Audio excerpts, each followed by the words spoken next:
Hey guys, it's Darwin. So typically I do my Q&As outside if you haven't noticed, but today it is really crappy and windy, so here we are. However, I did put my pack back here, so hopefully that helps. If you want to ask a question for next week's Q&A, you can leave them in the comment box below or send me a video question over to darwinonthetrail@yahoo.com, and then next week I'll answer as many as I possibly can. Alright guys, so let's go ahead and get into the first question.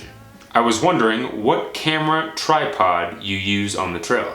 I bought a mirrorless camera for landscapes mainly and am debating which tripod to buy to go hiking. Any advice? Thanks. So I do carry a tripod. I carry the Joby GorillaPod Mini. Little bitty guy, weighs barely anything, folds up really nice. You can cinch it onto a tree, put it onto a rock. Sometimes I even wrap it around my trekking pole to kind of get a wide angle shot if I'm not using my stick pick. But the other thing that I use is a stick pick. Great little device that you can put on the end of your trekking pole to get really nice big wide angle shots. And you'll see me using that a lot in my trip videos. I actually did a gear review on that not too long ago. If you want to check that out, I'll put the link up here. And then I'll also put a link down in the description box for that Joby GorillaPod and for the stick pick, so definitely go check those out. Now that you have used the Skyscape Trekker, what are your impressions regarding space for those 6 foot plus? I'm torn between the Trekker and So Long 6. So I have been using that tent for a while, and I didn't want to give my super solid opinion until I spent a little more time with it. Now I got it to take it out on the Arizona Trail back in October of 2016. And then I just got back from my section hike of the CDT and used it out there as well. At first, I wasn't a giant fan of it on the Arizona Trail for a couple reasons. One, I was new to it. Two, I thought the condensation was a little rough on there. But taking it out on the CDT did kind of confirm whether I liked it or didn't like it. And I do. I liked it quite a bit. So for all 7 days that I was out on the CDT, I didn't have any problems with it. It was really easy for me to set up, super comfortable. And as far as you being 6 foot plus, it is great. I'm 6'1". It gives me tons of room. I'm able to put out my full pad, have a little bit of room above my head to put some of my stuff in the middle of the night. I have room on my sides to be able to put stuff, and I can put my pack at my feet. So it has tons of room. Now the only reason that I'm going to be getting rid of it is just because I want to go with something a little bit lighter. Now I originally got that tent to test it, so it was really never supposed to be the tent I was going to stay with. But before I go and do the PCT next year in 2018, I'll be getting a Z-Packs Cuban fiber tent. Mainly because I want to shed the weight and for a couple other reasons. I tend to like a little bit bigger of a bathtub in a tent, and the Z-Packs have a really big bathtub. The Trekker does have a little bit shorter of a bathtub, but I've never had a problem with it flooding out in the rain. I just tend to like a little bit bigger bathtub in my tent. But as far as the height, as far as how easy it is to set up, and its weight, it's great. It is a great, great tent. If you haven't seen my pre-review that I did, I'll put a link up here in the corner. I'll also put a link in the description box, and you can go check that video out where I talk about the tent when I first got it and how to set it up, so go check that out. But yeah, between the two tents, I would definitely suggest getting the Trekker. If it's a weight issue and you want to get a little bit lighter, they do make a version of it called the Skyscape Trekker X, and that one is made of Cuban fiber. I thought about getting that, but I think I'm going to stick with Z-Packs, so that is an option for you as well. I've had it with bugs and mice in shelters, but I hear that setting up a freestanding tent in a shelter is frowned upon. What about a very small footprint UL tent without the fly on it? If not, how about a freestanding closed-in bivy sack? I already don't eat anywhere near the shelter, and all food and smelly stuff is in a bear bag. Mice still like to come and double check by hopping on my head and body and waking me up. Grr.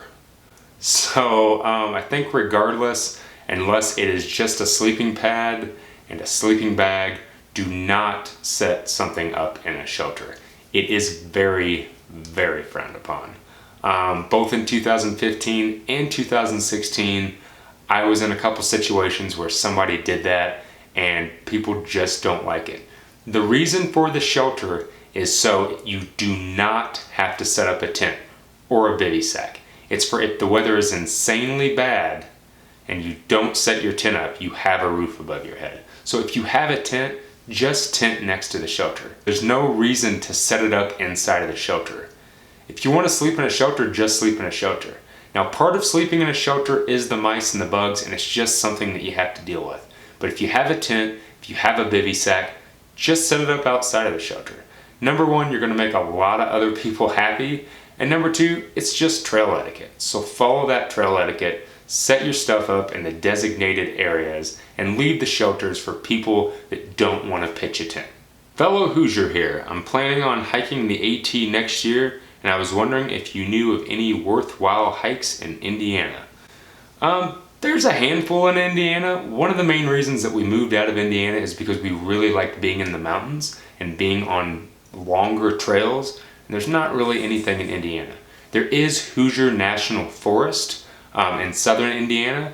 I think it goes right outside of Bloomington all the way down to southern Indiana, and there's a handful of trails on there. But as far as worthwhile, when we were in Indiana, our two main spots that we love to go hiking in, where we would either go west to southern Illinois to Garden of the Gods, or Shawnee National Forest, which is a super beautiful place. It actually kind of reminds me of some of the places out here west. And then the one that we did a lot of training for our AT Thru-Hike is actually Red River Gorge, right outside of Lexington, Kentucky. So we are originally from Evansville, Indiana, which is southern Indiana, and we were about a 2-hour drive from Louisville and about a 3-hour drive from Red River Gorge. So usually on a long weekend, we would just drive, we would take off, drive all the way to Red River. It is really beautiful. It's right at the base of the Appalachian mountain chain. So you still get a lot of those same features, nice big climbs, not really mountains, more like plateaus, but still super beautiful, nice running water. So I would definitely suggest checking that out.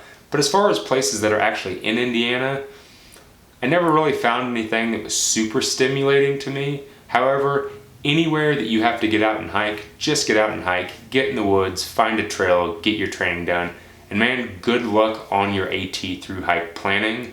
You're gonna have an awesome time, and tell the trail I said hello. With all of the tick issues in the northern portion of the AT, how come beards are so popular? Do people ever find ticks in their beards? I would think the long hair of the beard would attract ticks and people would want to be clean shaven, head and face. So good question, man. I honestly don't have a honest answer for you. Yeah, everyone grows a beard on the AT.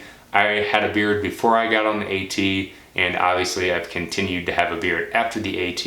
In 2015, I actually contracted ehrlichiosis, which is a form of Lyme's disease, and it wasn't from my hair or from my beard. The tick was actually on my leg. And most of the ticks that I found while I was out on the AT, actually all of the ticks that I found when I was out on the AT, were on my legs or my arms. I never found a tick in my hair or in my beard. So I don't think it's really a common problem.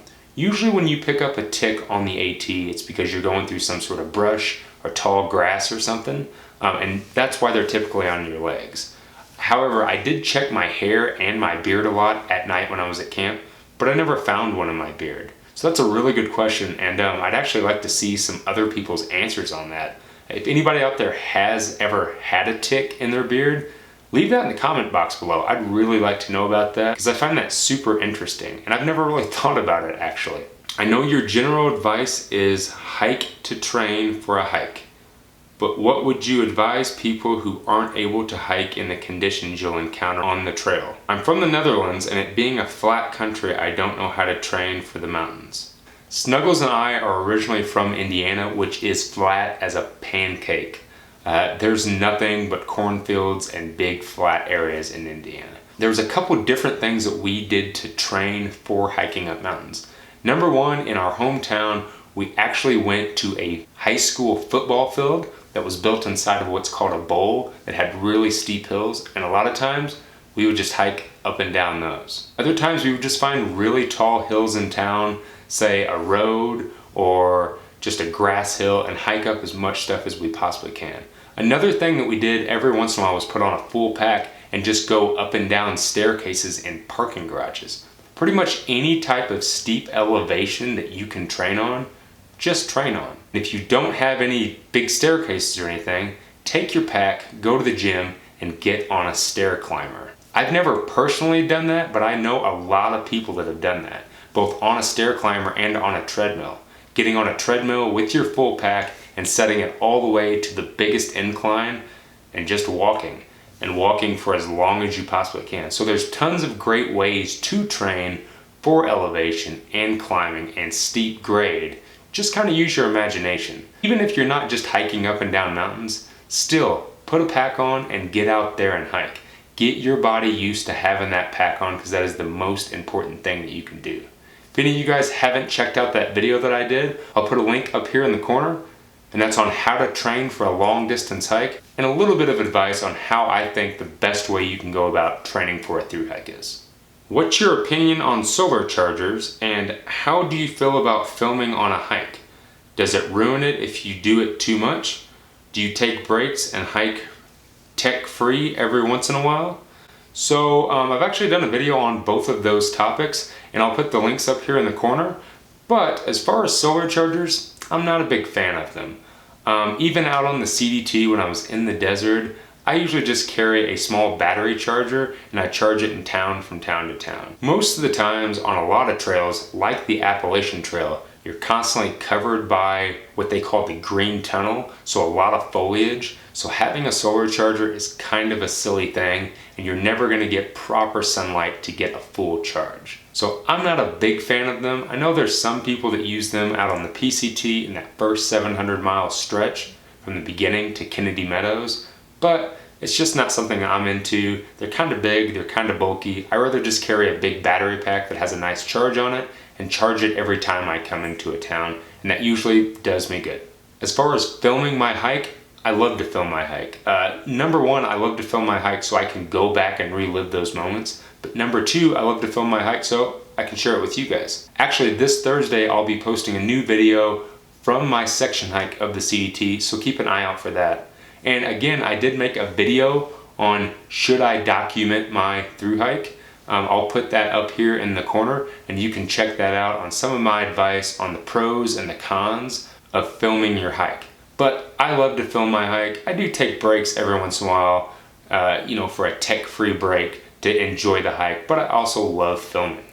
All right, guys, last question of the week.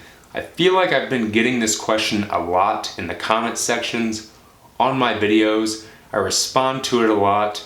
But I figured I would take this opportunity to answer it in a video, to just kind of throw it out there, give you my thoughts, give you my feelings. So here we go. How do you make money? Liz, I make money just like everyone else. I go to work 5 days a week, I work 9-hour shifts, and I make money. I don't live off the government, I don't have a trust fund, I don't do any of that. I just go to work. The secret to doing trips and hikes and the things that me and Snuggles like to do is we work, we save our money as much as we possibly can, we own everything that we have no debt, and we live a super simple life. By doing those things, we can save tons of money, take off when we want, do our adventures, do our trips, and then when the money's out, we come back and we work again. Now, I do make a little bit of extra money here and there on the internet, doing gear reviews from time to time, but that's not really enough to support anything. But how I make money is how everyone else makes money. As far as how I'm able to afford to do the things I do, again, I just live simply and I choose the way I live my life. And the way I choose to live my life is to spend as much effort and money as I possibly can on the things that I like to do, like hiking, and I don't worry about the things that I don't need. So hopefully that helped clear it up for not just you, but a couple other people. Again, I get questions all the time about I must have some sort of trust fund or I must be living off the government or something, but no. Snuggles and I both work a full-time job and then work on the side on the internet to save up as much money as I possibly can. It's all about how you live your life, and it's all about living simple and minimalistic. and anybody can do it. It's all about priorities, and it's all about how you set the path in your life. All right, so again, if you have any questions for next week's Q&A, you can either leave them in the comment box below or send me a video question over to darwinonthetrail@yahoo.com, and then next week I'll answer as many of your questions as I possibly can. And hopefully we'll be outside and not trapped in the apartment. If you haven't got a chance yet, go over and check me out on Instagram. I'm posting a lot of new photos lately, especially photos from my section hike of the CDT that I just got back from last week. So if you haven't got a chance yet, go check those out. Go ahead and like or dislike this video, subscribe to my channel if you haven't already, and as always guys, thanks for watching.